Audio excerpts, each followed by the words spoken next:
I think the public perception of a politician is somebody that's going to get up here and tell you what you want to hear in an enthusiastic manner. When I was a kid, there used to be medicine shows coming to Skytook. Skytook was a population of 1,400. And medicine shows would come in, they'd have a bottle of tonic, and they could make that thing sound so good. It would cure everything from cancer to a broken heart. And they would sell bottles of that stuff. But politicians are kind of like a man with a leaf blower, where your neighbor blows the leaves over onto your yard, makes the yard look good for a while, but they blow back. But when the politician gets to working his leaf blower, he blows today's problems over onto the next generation, to your children, your grandchildren. That's the thing that I've always been concerned with. And since I've been in Congress, I haven't had very many bills, what I call lollipop bills, where you take a little bit of money from a lot of people, lump it together, and it's so little money that they forget or don't even know you did it. Lump it together and give bigger clumps to certain people, big enough that they will remember it. And in fact, they're able to buy votes with your money, because the government has no money. All the money they spend is your money. And I try to remember that's what we need to do is instead of everybody worrying about the next election, somebody needs to worry about the next generation. How do you sustain these programs, and how do you make money? We've never made money in any business that the Osage Nation has run except gaming. And the reason that they've made money is because it's so lucrative. They haven't been able to damage it. But if you adjust for inflation, we're making less money today in our gaming industry than we made in 2012. And we spent $80 million just a few years ago to improve the gaming operation at Skytook and Ponca. They were not really good investments. They got about a 50-year payout. We just hope that it also pays off. I've heard some people say they pray to it without it. I don't know who the gaming god is, but just if it doesn't pay off, we're in a world of hurt. We need to cut our borrowed money, reduce it. Now, some of the things that I've done since I went into Congress is we have a gaming board at that time, different people that are not there now, but they had approved an $11 million loan to pay off the casino at Bartlesville. And they had approved it. They sent it to us in the Congress and said, you got to sign it here in the next couple of days. If you don't, we're going to lose it. Well, something happened. There was a mistake in it that got delayed. Well, in the period it was delayed a couple of weeks, I was chairman of the Commerce Committee. We called all the interested parties together in one meeting. I think it was February the 14th of 2007. I told them in advance what questions I was going to ask them. We got the accountants there, CPAs, the gaming people, our treasurer, and we've discovered that they had been paying for the casino as it went along. They'd already paid $6 million on it, and they was going to borrow 11 to pay for it. Well, I said, what are you going to do with the $6 million? Well, we're going to put it in the bank and draw interest. They were paying 9.5% interest. This was, 10 years ago. 9.5% interest, and they was going to put it in the bank at 5%. I said, well, that doesn't make any sense. It turned out that the way our money came in and the way the money went out for programs, We didn't need to borrow any money. We paid for that, and we saved $2 million in interest plus an uncalculable amount of money, because in the covenants of the loan, they would have taken over the floor space. And I don't know if you know what that means, but that's where the lender puts his own machines in there, and he makes money, pays 15% at that time. That was real common then. Nowadays, we own a lot of our machines, but then they were all leased. So that made us probably at least $5 million. Then we later on found out that every major tribe in Oklahoma had a motor fuel compact with the state of Oklahoma. We didn't have one, so I submitted a resolution to enter into an agreement with them. It took 2.5 years. The chief at that time kind of drug his feet on it, but we got that compact. It has paid us $1.9 million since then. It pays us now $365,000 a year. I don't know if,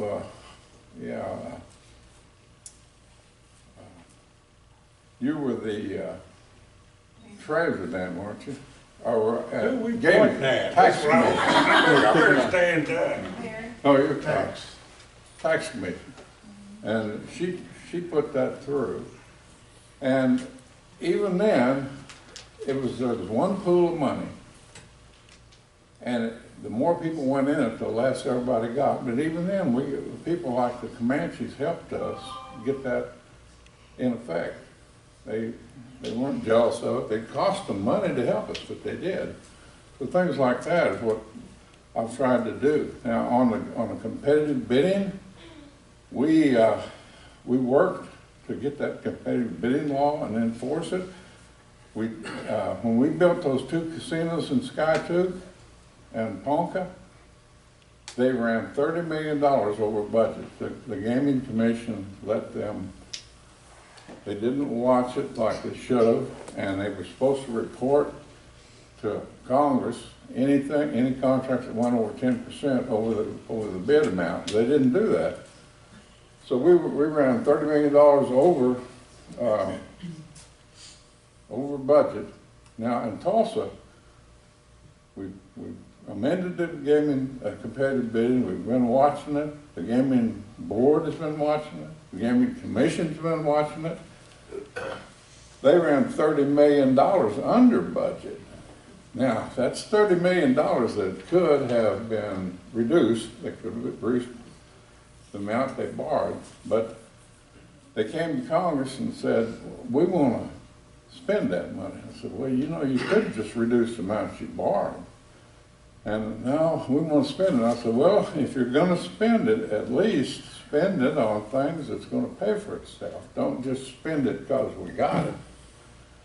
But anyway, they spent the $30 million. I hope it pays off. I don't know, if it doesn't pay off, it's gonna be kind of sad. But the ranch is going to be paid for by the Gaming Enterprise Board. They don't have to pay for it. But at the time we went into that, the Blue Stem Board, we told them we can't afford to lose money. We've got to make money. They are making money, and it's the first business ever run by the Osage Nation other than gaming that has made money. And we had a controversy at one time about whether it's going to lease the land out to individuals, and if they had of, we would have never been able to achieve the goal of stocking the whole ranch with our own Osage-owned cattle. Now, we've leased land out for short periods of time when they couldn't use it. No long-term leases. By the year 2019, their plan is to have that ranch fully stocked with Osage-owned cattle and buffalo. And by our ranching board having full control of the land, they're able to combat this Sericea lespedeza, which is an invasive weed that's eating up or destroying land all over Osage County. They spent $200,000 last year spraying, and they'll have some controlled burns. But that enhances the value of the land, and if I leased it out, nobody would do that. Your leasee wouldn't spend that kind of money. So they're not only improving the land, increasing the valley, but they are increasing and making money. They have a big herd out there. Can you let me know 2 minutes ahead? A few more minutes, yeah. I'll give about 3 or 4 minutes. Because it take me that long to wind down, probably. Yeah. We got time. I did want to talk about this economic development.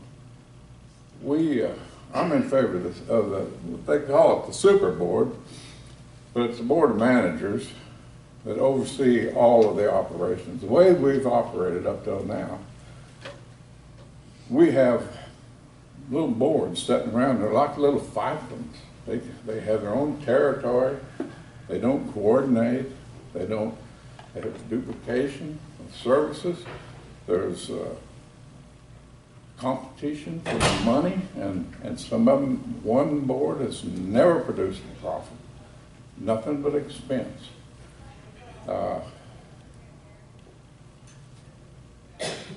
Somebody like Steve Jobs would call it strategic cohesion, but they try to get a board of qualified managers that can oversee and coordinate everything towards a common goal, which is the betterment of the finances of the Osage Nation. We don't really have that. It's not something that was designed, it's just something that happened, something we're growing into it. There was a time when we had a little convenience store in Skiatook.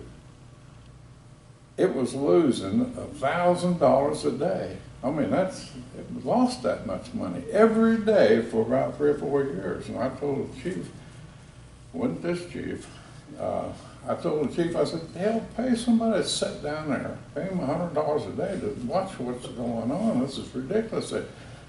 These convenience stores, I don't know how you could even lose that much money. And I alleged that maybe they were taking money from the casino and putting it over expenses and charging it to that little unit because it wasn't on the profit sharing plan. I got ethics charges filed on me, but nothing happened. But they finally stopped the losses. And you know how they did it? They tore it down. But it stopped. It stopped it, yeah. So that's the kind of thing that we try to monitor. But I don't know if you want to try it in the oil business or not. But anyway, I've concentrated more in the time I've been there on making the money and saving money. And I've authored very few spending bills other than routine appropriations that come up, everybody signs those. I want to continue to do that. This will be my 4th term if I'm elected, and I want to serve one more. At the end of that, I'll be about 140. I think it's time to retire, but I would like to do one more. So right now I'm working on due diligence legislation that will require certain steps taken before we build buildings or we spend money. And a lot of that can't be dictated. It just, we're going to have it out there and say, we want you to do this before we appropriate this money. And one of the reasons for that, in talking to you about your money, there was a situation where an LLC paid $4 million for a business in, I think it was in Tennessee, that was virtually bankrupt. Wasn't worth anything.